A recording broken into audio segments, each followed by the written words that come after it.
Assalamualaikum warahmatullahi wabarakatuh. Bismillahirrahmanirrahim. Alhamdulillahi rabbil alamin. Wassalatu wassalamu ala asyrafil anbiya'i wal mursalin Sayyidina wa maulana Muhammadi wa ala alihi wa sahbihi ajma'in. Subhanaka la ilma lana illa ma'allamtana innaka antal alimul hakim. Wa tub alaina innaka antat tawwabur rahim. Wahdina wa wafiqna ila siratikal mustaqim. Wala haula wala quwata illa billahil aliyyil azim. Ada kisah sejarah di zaman dulu, seorang pemuda yang taat berbakti kepada orang tua. Maksud kisah di sini, seorang anak muda yang berbakti daripada orang tuanya. Di zaman Nabi Musa adalah sesuatu nabi yang dapat berbicara langsung dengan Allah. Jadi Musa itu bergelar kalamullah, bisa berpandir lawan Allah. Nabi Musa adalah satunya nabi yang dapat berbicara langsung dengan Allah Subhanahu wa ta'ala. Setiap kali dia hendak bermunajat, Nabi Musa akan naik ke bukit Turusina. Dan Musa ini bila hendak munajat, langsung naik ke gunung Turusina. Gunung Turusina itu apa? Di atas bukit itulah dia akan berbicara. Jadi apabila Nabi Musa hendak berbicara dengan Allah, langsung naik ke gunung Turusina. Di atas bukit itulah dia akan berbicara langsung dengan Allah Subhanahu wa ta'ala. Nabi Musa sering bertanya dan Allah menjawab pada saat itu juga. Maksudnya bilanya Nabi Musa bertakun, langsung dijawab Allah.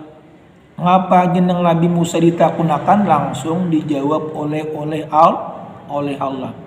Inilah kelebihan yang dimiliki oleh Nabi Musa dibanding dengan nabi-nabi yang lain. Jadi kelebihan Nabi Musa dibanding daripada nabi-nabi yang lain berbeda. Nabi Musa bisa berbandir lawan Allah. Ada Nabi Isa itu bisa menghidupkan daripada orang mati. Suatu hari Nabi Musa telah bertanya, ujar Nabi Musa, ya Allah, siapakah orang yang di surga nanti yang akan bertetangga dengan aku, dengan hamba ini? Siapa dengan aku? Jadi Musa, ya Allah, siapa kena tetangga nang di surga kena nang bakawan lawan ulun siapa? Allah menjawab, ujar Allah dengan mengatakan nama orang itu. Ujar Allah, wahai Nabi Musa, kaina nang bakawan engkau di surga orangnya si anu. Allah pun menjawab dengan mengatakan nama orang itu. Ujar Allah, kina kawan ikem di surga si anu, kampungnya serta di kampung anu tempatnya ditinggalnya di situ. Setelah mendapat petunjuk, Nabi Musa turun dan dari bukit Turusina dan terus berjalan menuju tempat yang telah disampaikan oleh Allah kepadanya. Nabi Musa langsung mencari. Ujar Allah, wahai Nabi Musa, kina kawan ikam di surga di kurangnya kayak ini, ngarannya sing ini, tempatnya di sini nah. Setelah itu Nabi Musa langsung turun ke gunung Turusina, langsung mencari siapa orangnya. Penasaran ngapa kelebihannya Nabi dapat berkumpul lawanginya, kena ngapa kelebihannya. Setelah beberapa hari menempuh perjalanan, Nabi Musa akhirnya sampai juga Nabi Musa ke tempat yang dituju. Dengan pertolongan beberapa orang penduduk masih betakun-akun, Nabi Musa ada ke rumah si anu di situ jurang di situ. Nah, lalu Nabi Musa ngapa? Dengan pertolongan beberapa orang penduduk, langsung Nabi Musa mencari. Nabi Musa akhirnya dapat bertemu dengan orang tersebut. Setelah memberi salam, beliau dipersiapkan untuk masuk, diduduk di ruang tamu. Assalamualaikum je Nabi Musa. Waalaikumsalam. Masuk ya. Lah masuk. Je Nabi Musa orangnya ngini pang nang dipadakan Allah berkaman dengan aku. Namun tuan rumah itu meninggalkan Nabi Musa dan masuk ke dalam kamar dan melakukan sesuatu di dalamnya kamar. Nah lalu bersuara si ampun rumah, wahai tuan bagana sebentar ulun ada hendak ke dalam kamar sebentar. Kemudian dia keluar sambil membumbung seekor babi betina yang besar dan Nabi Musa terkejut melihatnya. Nabi Musa takajut uji Nabi Musa sekalinya beja ke dalam kamar orang nang sakumpulan aku kena di surga hanya membawa Nabi. Bingung Nabi Musa. Lalu Nabi Musa bersuara, ujar Nabi Musa, wahai Tuhan, kalau agama kami dimuliakan membawa babi, itu hukumnya haram. Adapun ini, kata Nabi Musa, ujar Nabi Musa, di dalam hatinya aja dengan penuh keheranan. Bakawan lawan aku, jadi Musa di surga orangnya kayak gini, membawa babi, maka babi itu kita bila tagatok besar lawan tanah. Dan adapun ada apa yang dicuri Nabi Musa? Kata Nabi Musa di dalam hati dengan penuh keheranan.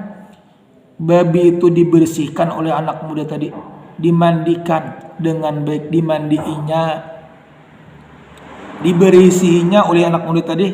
Nah gitu nang ujar Allah nang bakawan Nabi Musa, kalau begini sekalinya membawa babi. Nah, babi itu dibersihkan dan dimandikan oleh anak muda tadi, kemudian babi itu dibersihkan dan dimandikan dengan bagus-bagus, dengan baik, memandikan perlama lahan dan lemah lembut. Kemudian babi itu dibersihkan sampai kering serta dipeluk dan diciumnya, kemudian dibawanya kembali ke dalam kamar kembali. Ada beberapa lama kemudian dia keluar keluar sekali lagi dan membawa lagi. Baya keluar di endaknya masuk pulang, dibawanya pulang seekor babi jantan yang lebih besar. Maksudnya itu tadi nang betina, ada ini nang jantan, nang laki. Keluar sekali lagi dan membawa lagi seekor babi jantan yang lebih besar. Babi itu juga dimandikan, dibersihkan dan diusap-usap dengan kain hingga kering. Dan babi jantan itu pun dipeluk serta dicium dengan penuh kasih sayang. Babi itu kemudian dikembalikan ke kamarnya semula. Selesai melakukan pekerjaan, barulah orang itu menemui Nabi Musa. Sudah tuntung. Yang tadi bersurat kan, wahai Tuhan, yang kedatangan Nabi Musa lagi. Anak muda kedatangan Nabi Musa, wahai Tuhan, pian duduk sebentar, ulun hendak masuk ke dalam kamar, sekalinya memberisi babi betina. Dihendaknya masuk pulang, diberisinya pulang babinya babi jantan, maksudnya babi nang laki. Lalu nang anak muda itu bersuara pulang kepada Nabi Musa, wahai saudara, apa agama kamu? Wahai saudara, setelah selesai melakukan pekerjaan, barulah orang itu menemui Nabi Musa. Wahai saudara, apa yang kamu? Wahai saudara, apa agama kamu? Tanya Nabi Musa. Uji Nabi Musa, wahai saudara, ngapa agama pian? Tanya Nabi Musa setelah mereka duduk bersama, maksudnya berpandang pula duduk, lalu bertakun. Uji Nabi Musa, ngapa agama ikam? Ujar anak muda, agamaku tauhid. Jawab pemuda itu. Yang dimaksud adalah agamaku jirisidin agamaku Islam, ujarnya. Nah, ujar anak muda, agamaku Islam.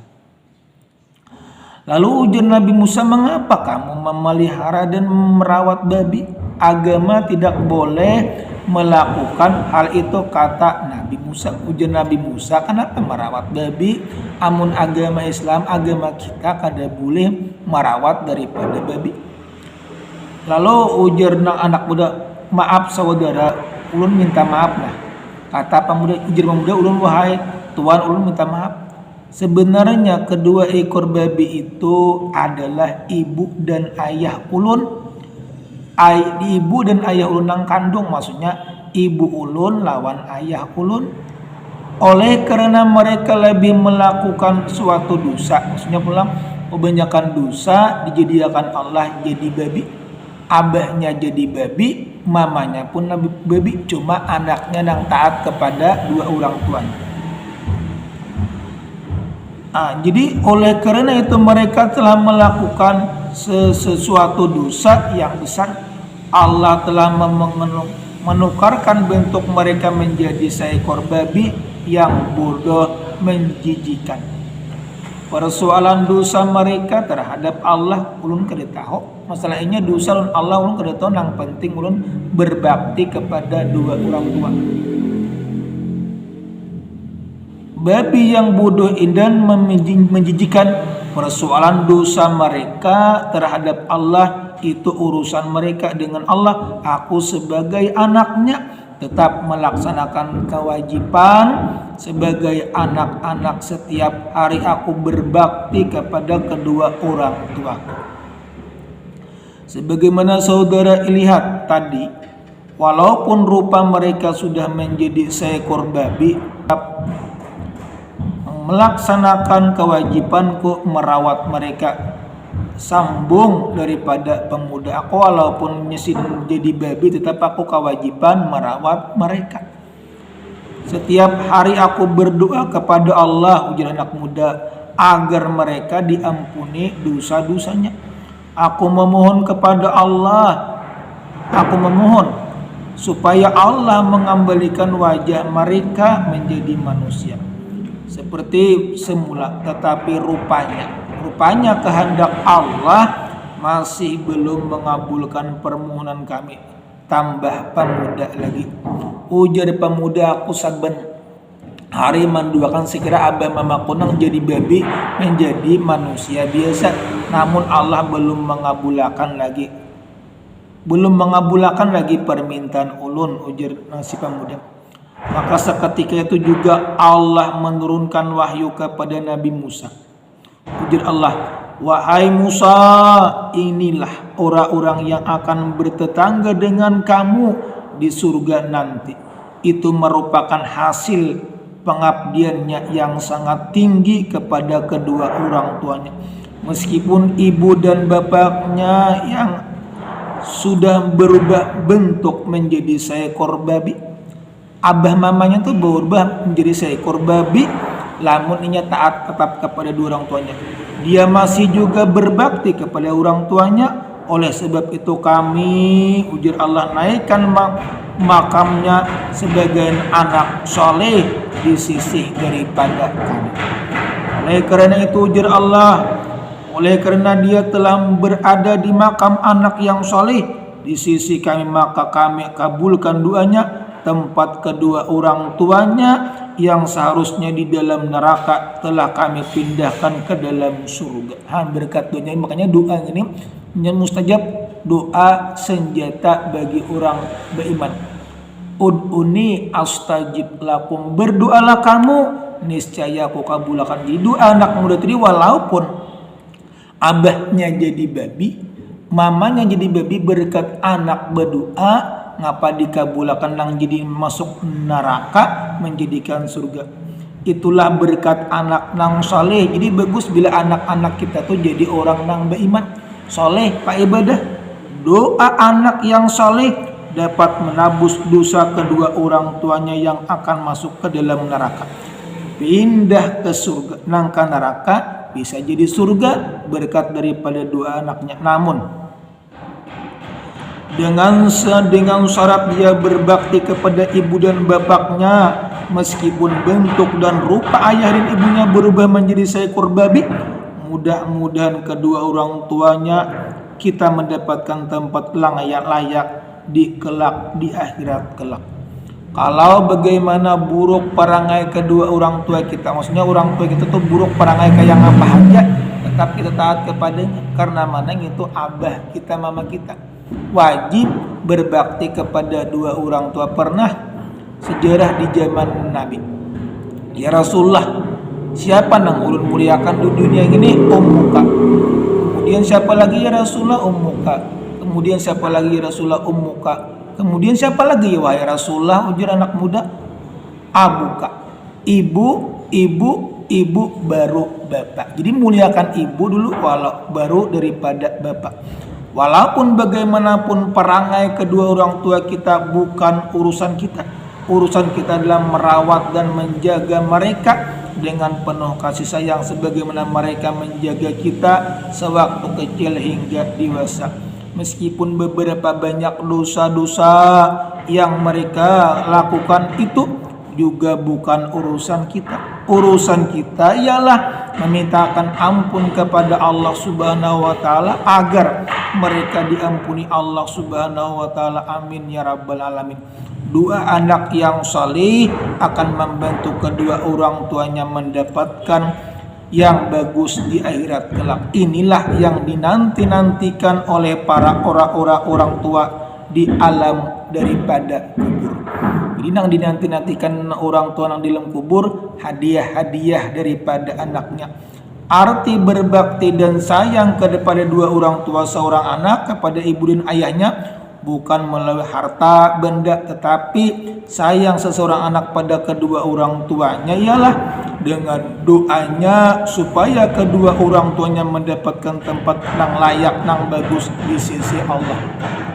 Jadi bagus kita mendoakan abah mama. Saya kira abah mama dikubur dapat rahmat, dapat pahala kasih sayang Allah. Berkat daripada doa kita itu dapat ulun sampaikan. Mohon maaf atas segala kekurangan. Mohon maaf atas segala kekurangan. Assalamualaikum warahmatullahi wabarakatuh.